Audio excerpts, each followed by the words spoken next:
Hello. Hi. I'm Alyssa. I'm Judith. And we are A speechless apple. Yeah. Yes. So, right now we are doing a review of UVERworld's The whole album. Yes. And it's safe to say we pretty much like the whole album. Yeah. It's unfortunate that we don't have the album with us because I actually bought that album, but yeah, she left it it's at home.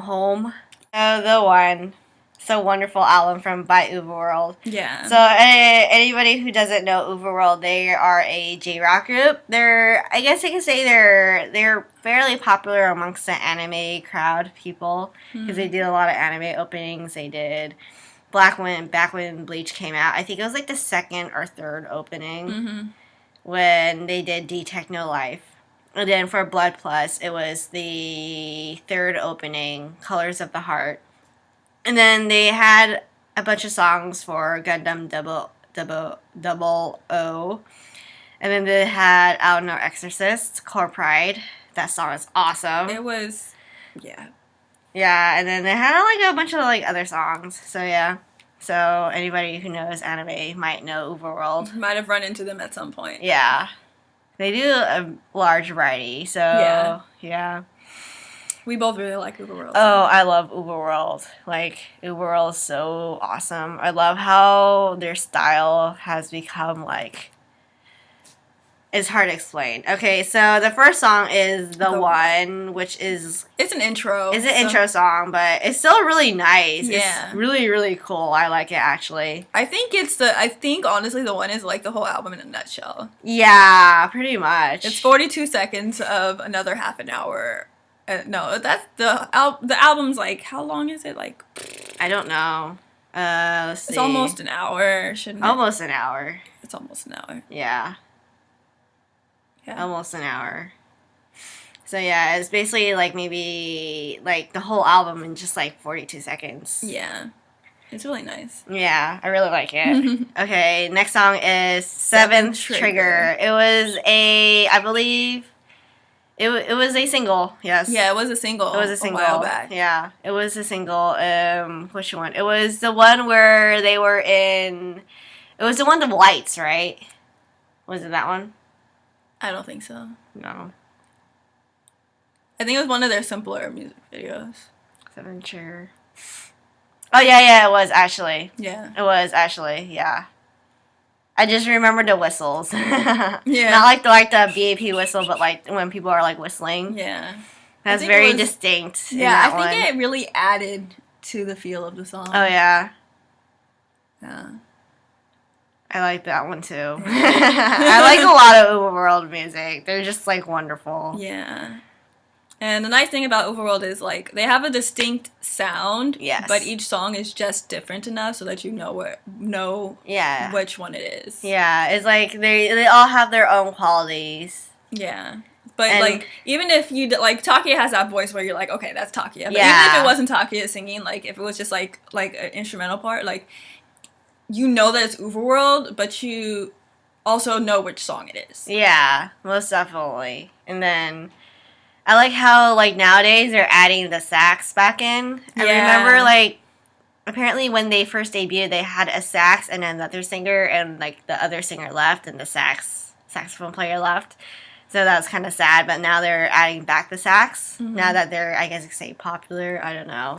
But yeah, they're adding back the sax in, and it's just like a really nice addition to their music because then it's just like broadens the range of styles and things that they can do with their music. That's really nice. The third song is Don't Think, Feel. And as for what it means, it really does mean don't think, feel. Yeah, like really, I'm just like when you listen to the song, it's very well named. Yeah, the song is just literally don't think about it, just like feel the song. Because honestly, when I first heard the song, I was like thinking about it. I'm just like this song is like not very cohesive in itself, but like when you just like don't think about it and then you just kind of like listen to it, it just like falls together. Yeah, it's definitely very well made. Yeah. It's like, so if you guys think it's kind of like a mess, it's really not. Yeah. Like, everything is there. It's like, every piece is meant to be there. Yeah, and honestly, yeah, by the way, we're not playing the music now because, like, we don't want to get flagged. Yeah. Blah, blah, blah. Yeah. So, yeah, and then the fourth song, Limitless. What to say about Limitless? I don't know what to say about Limitless. It's one of those songs where you just have to listen to it. Yeah, like, honestly. Really? Because it's like that one song where it's like when I hear it, I know what it is, but like when I don't hear it, I can't remember it. Yeah. I really can't remember it, but it's like when I hear it, I'm just like, that's Limitless. Yeah, and I know that when I hear it, I really, really like, oh, like, this is it. This is that song. Yeah. This is but honestly, I have, like, the thing with this song, I actually like it better live. Yeah.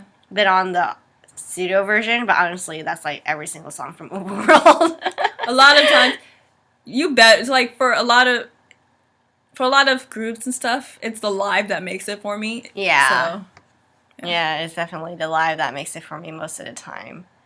So yeah, let's see, the next song is, I don't know how to read that. 23 Wado. 23 World? Wado. We should have probably done this before. Because it will be Nisan Juwado. I don't get what they're trying to say with this one. Because at first I thought it was Fudo. I was like, no, that doesn't make sense. I honestly don't get what they're trying to say with this one, but whatever. Yeah, like, the title of the song is not important. Yeah. I like it, though. Yeah. I don't think there's a single song on the album that I don't like. Yeah. Like, because all the songs stand well on their own, but, like, when you just, like, listen through all the songs one by one. It's a pretty cohesive album. Yeah. And I'm just, like, I have nothing bad to say about the album. It's, like, this is also, like, Limitless, where it's, like, I hear it, I know what it is, but honestly, right now, I just can't remember. You're blanking, yeah. I'm just, like, blanking on what the song's about. Yeah. Like, yeah. And then the next one is Kinjito. Kinjito. On the studio, on the album, it's like they took the live version of it. Which is awesome. Yeah. But like the thing with UVERworld, a lot of times when they film their music videos, they actually do it live. Yeah. Like they have like all their equipment, you see their amps and like everything. They do everything live. Yeah, and like, sometimes right you can see the production stuff on the Oh video. yeah. So that's Which how is you know like pretty it's cool. all live. It's pretty cool actually. I like it like that. Yeah. It's really cool how they do that. I'm like sure, that kind of limits to like what they can do, but it's interesting. It's interesting because they're the only group I know who like, especially rock group, who does that. Yeah. But I like it. Yeah, this song, it's it has a lot of sax in this song. It's just I really like. And saxophones are awesome. Yeah. Can't say anything bad about saxophones. The song is like boss on boss. Yeah. Because like it has like, because I just love this song because like at the end, like it builds up so much energy. It's not been funny because like at the end, like towards the middle of it, they go into this section where Takuya's rapping, and then he's like introducing each of the different instruments based on like the characteristics of the instruments. And he's like, oh, drums, blah, blah, blah, and then like Shintaro does his little drum thing, and then he's like 4 strings, and then that's like, bass, and like Nobuto does his like slap bass, and he's like, oh, 6 strings, and then it's like. And then Katsuya and Akira go and do their thing. Yeah. And they're like, oh, and like he's like naming himself by doing like beatbox, and then like sax. And then sax does a solo. And then like they build up so much energy to like the sax part, and then like like usually for other groups like after that one like probably after the sax part they probably like drop in energy to like end the song, but like he like jumps right in. UVERworld's like, no, we're not gonna like. Do that. We're just going to keep going to energy. It's like they drop slightly in energy and just keep like raising the energy level up they just to like jump right into in it. Like an infinite. Like I'm just like, how do you build that much energy without like being stagnant at one point? Because I know some other groups when they try to build up energy, they get to a point where they can't build any more energy. So they like drop a little bit and then come back up. Well, no, not even, because it's like they'll be like, oh yeah, we're gonna build up all this energy, and they're building and building, and then it's like they want to build up to the end of the song, but like they get to a point where it's like they can't build any more energy because like they don't know how to build any more energy, and then it's like 30 seconds of just like stagnant like energy that's like the same, but like UVERworld it's just like they're just building and building and building, and like for some reason they don't run out of energy. I'm just like, how in the world do you do that? But like, you know, that comes into effect by like how like the different instruments come in and how they're all doing the same thing. Like the two guitars, the two guitars, they're almost never playing the same part. Yeah, it's because the thing is, like, it's because each instrument is doing something different. Like, whenever one, like, starts to drop energy, another one, like, takes up that momentum and builds like, that up. Yeah, and so that way, like, eventually the one that dropped first can come back and carry it on. Yeah, and so I just love it because it's just, like, a constant building energy, and then it's, like, it's so easy to start a concert with this song. Mm-hmm. Like, they do a lot of lives with this song, and it's like they use this song to build up energy, and it's just like wonderfulness. Okay, The Over. Oh gosh, this song makes me want to cry every single time. It's hard to make me cry. Yeah, so like this song, it was a single before it came out, and so it was the single The Over, and so basically the music video. Well, you want to describe music video? Because I'm just like, I'm fibbing on the translations right now. The song is... Okay, so it's late, so my brain's not working that well either. But the song is basically talking about how... It's like the progression, like, in the end, like, it's like you see like a progression in the video where they have like the young two people kids, and then they grow older, and then at the end was it the old man in the empty chair? Yeah, it was the old man in the empty wheelchair with the flowers on it. So like The Over, like at the end you're still going to be the only one there, you know, like even when you're not there.